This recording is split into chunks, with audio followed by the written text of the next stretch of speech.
இப்போது நாம் பார்க்க இருக்கும் தலைப்பு கணித விளையாட்டு. ஸோ இப்போது இதில் நான் நிறைய நம்பர்ஸ் கொடுத்துருக்கேன். அதில் பார்த்தீங்கன்னாக்கா 5 டைப் ஆஃப் ஆக்டிவிட்டீஸ் இருக்குது.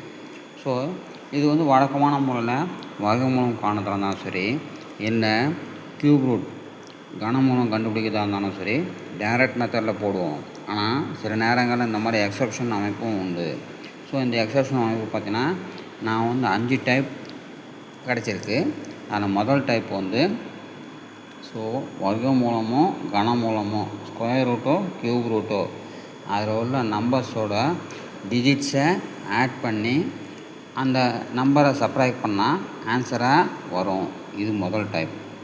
ரெண்டாவது டைப், 2 அடுத்தடுத்த 3 நம்பரில் முதலும் மூணாவதும் எடுத்துக்கிட்டு அதில் அது ரெண்டுத்தையும் மல்டிப்ளை பண்ணி அதோட +1 ஆட் பண்ணி எடுக்கிற ஸ்கொயர் ரூட் இடையில விட்டு போனால் அந்த நம்பரை கொடுக்கும்.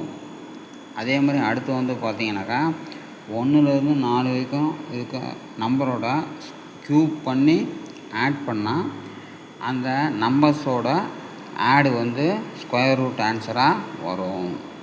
அடுத்த டைப் பார்த்திங்க அப்படின்னா இருக்கிற நம்பரை ஸோ ஈக்குவலாக பிரித்து அதை ஆட் பண்ணி போட்டோம்னாக்கா ஆன்சர் வரும். கடைசியாக பார்த்திங்கனாக்கா இருக்கிற ஜீரோஸை ஈக்குவலாக பிரித்து அதில் ஒரு பார்ட் மட்டும் எடுத்து ஸ்கொயர் ரூட் போட்டோம்னா ஆன்சர் வரும். ஸோ இது வித்தியாசமான எண்கள். தேங்க்யூ.